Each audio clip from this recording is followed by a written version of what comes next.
to the Point of Impact podcast with Rick McDaniel. Thanks for joining us today. Get ready to be inspired and motivated to live a high-impact life. Now, here's Rick.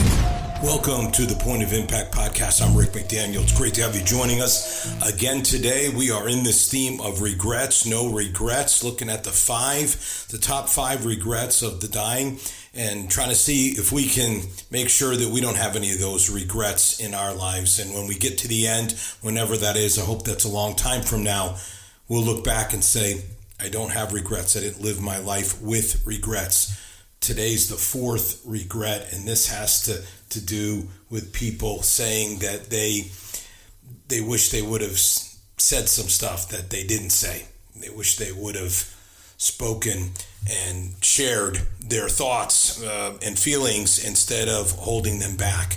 But we'll get into that in just a moment. But right now, let me just talk with you and just tell you this book that I've mentioned that's coming out. It's a compilation book and anthology, so it's not a book just written by me. There's a number of leaders from the military and from business and even from the church nonprofit world, but I'm one of them. And I wrote a chapter entitled Inspirational Leadership, and I'm pretty excited about this because I really was, when they asked me to do this, I actually said no the first time, and the second time they came back and said, would you really, consider it? And I really didn't want to, because I spent a good portion of my life in leadership and high levels of leaderships, traveled literally around the world speaking on leadership, wrote a book on leadership, and I felt like I have transitioned now to where my focus is really on inspiration, motivation. And I didn't really think that this was for me, but I ended up coming up with something called inspirational leadership, where I'm merging together the leadership principles with the inspirational principles. I'm pretty excited about it. I think it's really helpful. I think it can really be a great insight for you. And again, lots of other people with some very impressive credentials in terms of leadership. So it's called Maverick Leadership, and Amazon, Barnes & Noble, Walmart, Target, wherever you want to get your books, you can get it. Also, the site is called maverickleadershipbook.com. So if you want to go there and just learn more about the authors and more about the content. But I'd encourage you to get the book. Obviously, the first chapter should be mine, and then you can go on to read other chapters as well. But you should pick up a copy. I think it's last week I was talking about, things that I should say more often about, recommending the podcast, rating it, giving reviews. Today, I wanted to just say another thing I should say more, which is all the social media channels. I am a consistent poster on social media. So every day except Saturday, there's a post on Twitter, which is at Rick McDaniel, or Facebook, at Rick McDaniel, HIL. HIL stands for High Impact Living, HIL, the organization that I lead. I am also on Instagram, not every single day, but consistently, and that's Rick McDaniel _official. Rick McDaniel I actually finally have now Rick McDaniel official, but I've yet to figure out how you transfer everything over. So for now, it's Rick McDaniel _official, but hopefully at some point we'll get over to Rick McDaniel official. So that's on Instagram. I'm also on LinkedIn, and lots of information there. So, but I post all this inspirational, motivational content all the time. And for those of you that are looking for the Christian content, I post a verse of the day, verse of the scripture verse, what I call Sunday scripture every Sunday. And also I post a devotion each week as well on Wednesday. So you can find that as well. So take advantage of all that other content. If you like this and you're like, man, it's once a week. Well, in between that is lots of other stuff that you can get from me. So take advantage of it. All right. So this is the 5 regrets of the dying. Bronnie Ware, the palliative nurse from Australia, and we've been talking about it. And this is the one where the people said, I wish I had the courage to, say what needed to be said, to express myself, express my words and feelings. And that's powerful, just to think about. I mean, words are powerful. My life is words. The spoken and written word is a big part of what I do with my life. So it holds, a great place of prominence in my mind, in my heart. But I think I can make the case easily how important words are, whether you're a teacher or you're a mechanic, whether you work in a factory or an office, whatever you do, you're an engineer, you're an accountant, you say, what's more numbers and math? And, that's true. I understand that. But at the end of the day, words. People have regrets that they didn't say what they felt. They didn't say what needed to be said. They internalized it too much. And then at the end of their life, they're like, I regret that. I regret that I didn't speak up, that I didn't say what needed to be said. They essentially wish that they, had made their choice about speaking based on something besides the fear of other people's reactions. It's better to say too much than never to say what you need to say. I think most people are like, I don't know if I should say it. I don't know if I should. But it's important to say what needs to be said. And again, we're going to dig into this. I mean, really help you to understand about words that need to be spoken so that you do come to a place where you don't have these kind of regrets. So where does this really come from? And I think a lot of it is really about people pleasing. Many people are people pleasers. They want to make other people happy. And by the way, that's great. I want to be really careful here, and I've talked about this before, and I want to make sure I am understood. I am not saying that you should be a jerk.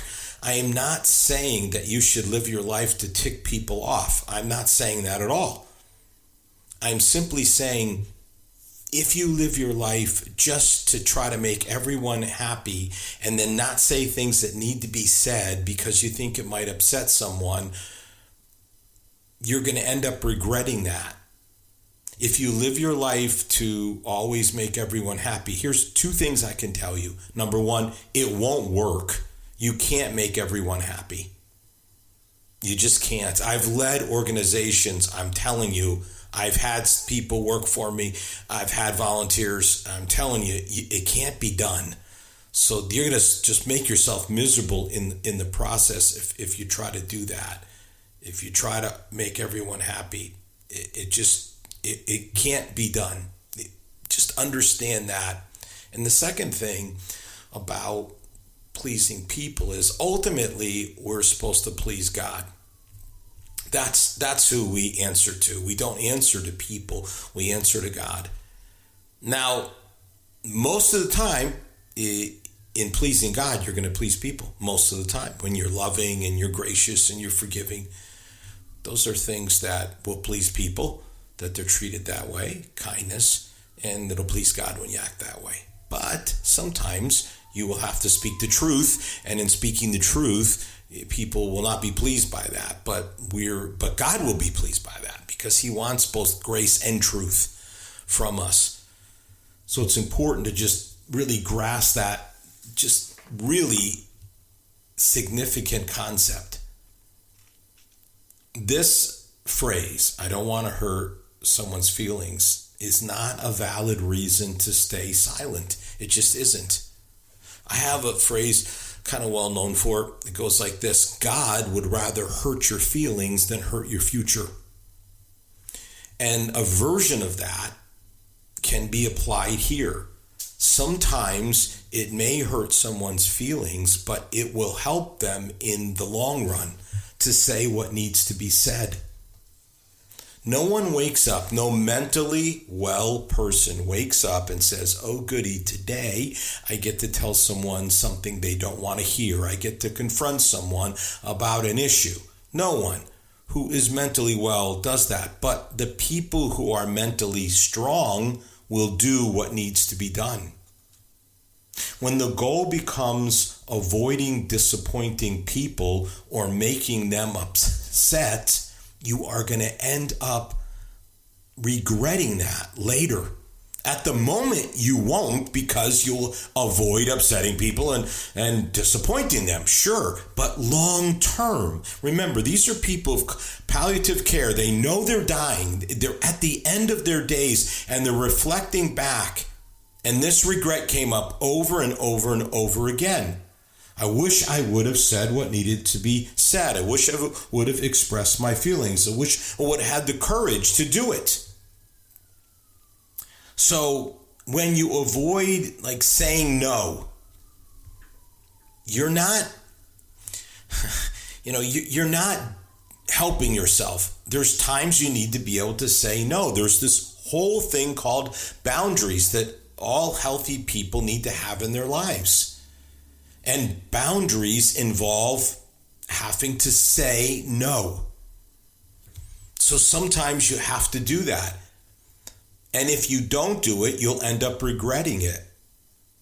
Maybe it's something like breaking up with someone. Like the relationship does not have a future, but you keep just going along with it. And of course, some people end up going along with it. I mean, they just go into marriage and they know this isn't the right thing, but they just don't have the courage to just break it off. Maybe it's something like an intervention, like someone in love is in a place of addiction and they need help, but you don't want to do it because it's difficult. But then not doing it, you'll end up regretting it later. Maybe it's like letting someone go at work. I've had to do it. Again, no one who's mentally well is going to get excited about firing somebody. Oh, goody, I have to fire someone today. No, but it has to be done. And if you don't do it, then you'll end up regretting it. And then you're living with. And so what happens sometimes is, you don't fire this person that needs to go. They're totally impacting your culture. I'm getting into a little leadership stuff here. And again, this is the sort of stuff I'm going to talk about in inspirational leadership. You can't tolerate people that are complaining, that are energy phantoms. They're just sucking all the energy out of the room, their negativity, their pessimism. And then what's going to happen is they're going to wreck the whole culture. Or you could have someone whose performance is clearly subpar. Everyone else knows it, including you. And they're watching you tolerate and allow it. And then that's going to impact their performance. So you just have to be able to do the hard thing so that you don't regret that you didn't do it later. Just like the intervention. So you have to do it. Because if you don't, the person could end up driving drunk and killing someone. They could end up destroying their life. They could end up in jail. They could end up wrecking their job, career.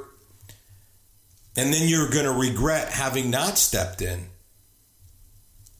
And again, maybe it's a relationship. Maybe it's even a friendship where, again, this friendship is really kind of toxic. It's not healthy. It's not good for you. But, it's so hard to just break it off. But you need to do it because that's what you have to do. And again, maybe it's establishing a boundary and just saying, hey, these are the boundaries and it's the way I'm going to function. And then, you're going to get the kickback. You're going to get people that are like, oh, what do you mean? What's going on? And you just have to be firm in it. And if you're not firm and you let people violate your boundaries, you're going to end up regretting it.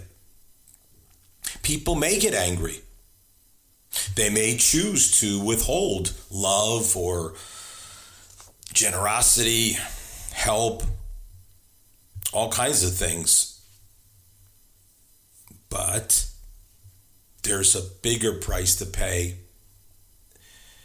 if you don't stand your ground, if you don't say what needs to be said. You just can't keep everyone around you happy. They can't always be happy. It's not your job to always make them happy. It's their job to choose happiness, not yours. I've done many episodes on happiness, by the way. You can go back and find them in this podcast. People may try to make you feel guilty. Yeah, that is exactly what they may try to do. Or they may try to say that you're selfish. Now, obviously, if you keep hearing selfish over and over again, then, maybe you are selfish. But if you only hear it when you try to establish boundaries or say no or say things that they need to hear, and then you hear this sort of criticism and they try to guilt you or they try to say there's something wrong with you.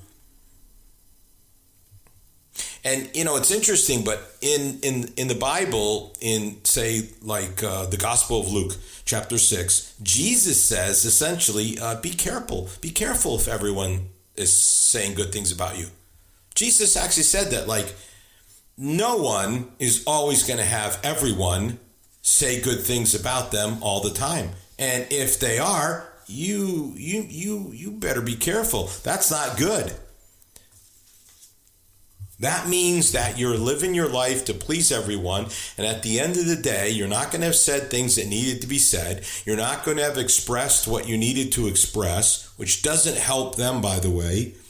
Those of you that are parents, especially young parents, and you don't want to have discipline and rules, and you think it's too harsh. You're not doing your kids any favors, I'm telling you. They need it. They crave structure.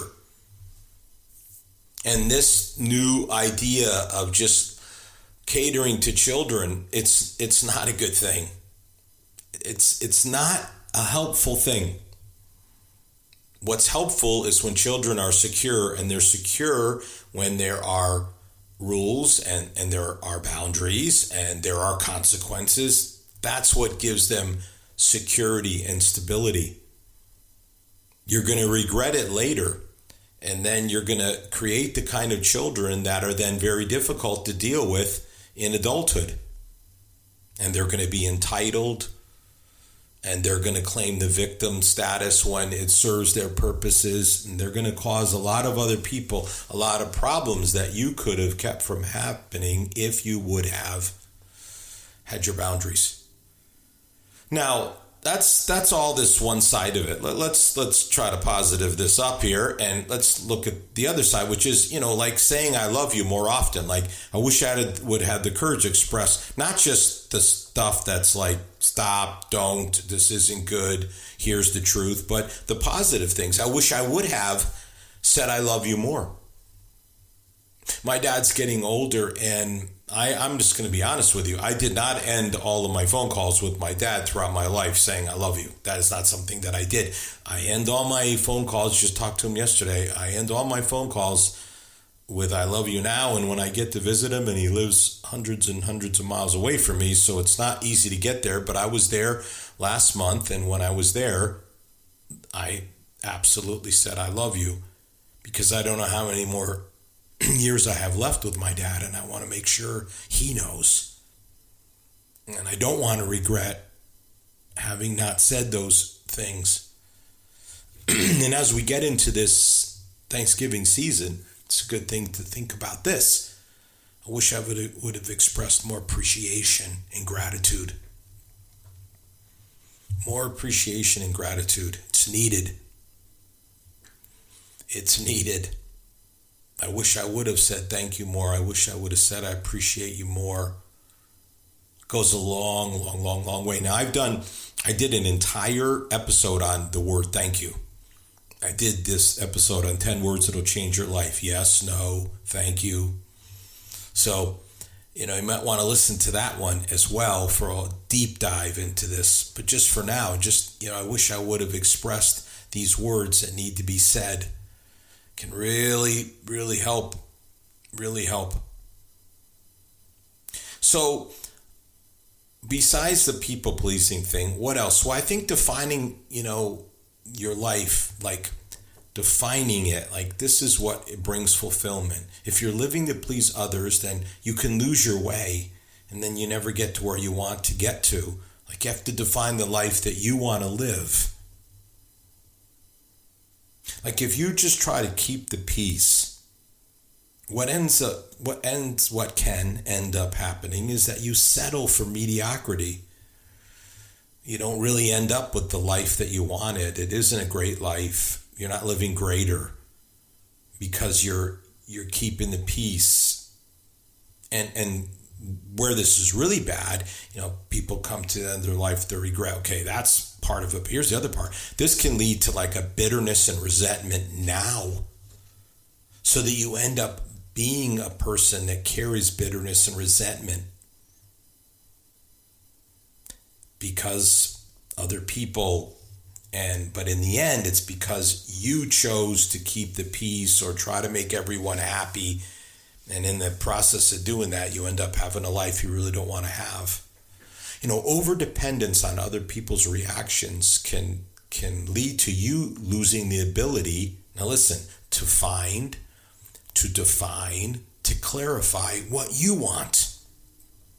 Some of you maybe you've even lost that ability to know what you want because you've been so focused on other people's reactions.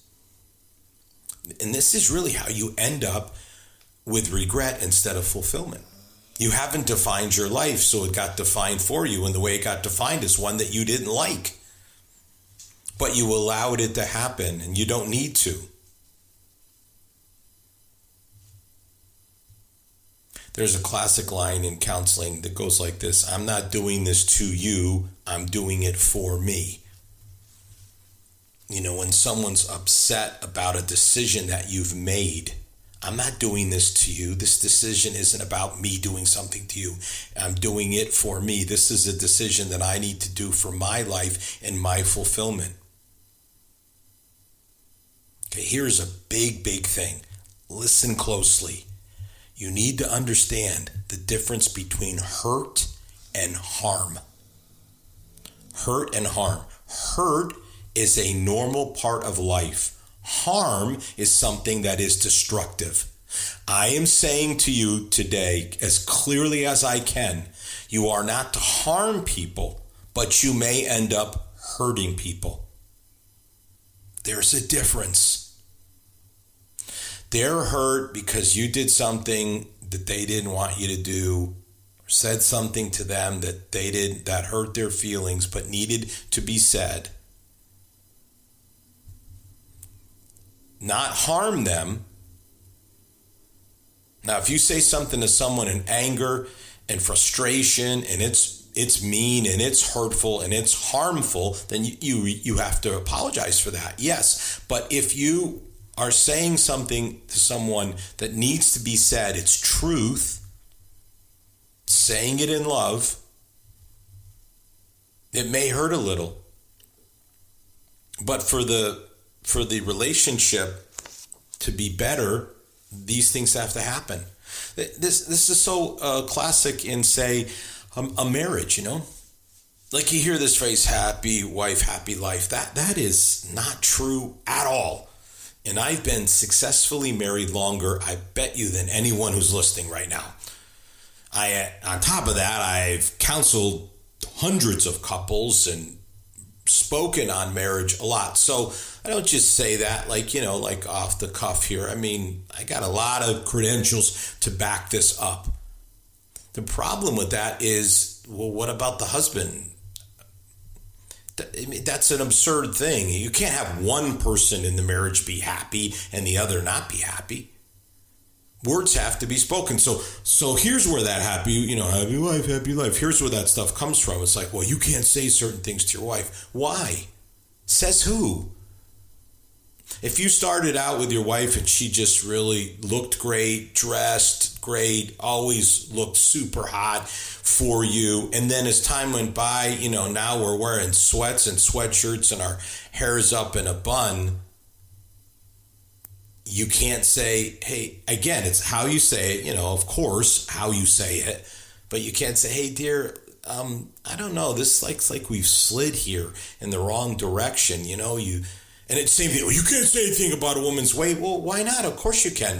You don't look like you used to look. I mean, you don't use bad words and derogatory words, but there's a way to say it. This is how you used to look, and now you look really different. I'd like you to look and care about the way your appearance like you used to. There's nothing wrong with saying that. Now, again, might hurt your wife's feelings, maybe for a little bit, and then she'll be like, well, you're right, I know, I can look in the mirror too, I see what I'm doing. Or like affection, like have children and then these kids are showered with affection and the husband's like, what happened to the affection for me? It's like, it's all used up on the kids and you got nothing left for me. You can say that. It's not like, oh, she's a mother. Yes, mother, it's great. It's a great role. I wish more women would embrace how important and valuable it is. It's hard, it's challenging, yes, but it isn't like you can't say that doesn't mean you can't show affection for your husband, and it doesn't mean a husband can't say that. Now, let's just be fair here before all the ladies are like, whoa, everything about us. All right, let's balance it out. So now to the guys, I would say, your wife's like, when you were dating me, you were so romantic and pursuing me and doing all these loving things and we did all this fun stuff, and now it's like, you sit your butt on the couch, you're making a divot in the couch, we don't go anywhere, we don't do anything, there's no romance, you don't take me anywhere, we don't go out on any dates anymore, what about the special weekends? A wife has every right to say that. Again, how you say it's important, but why couldn't she say that, and why wouldn't she say that? It's when you don't say things, and then what happens in these situations, by the way?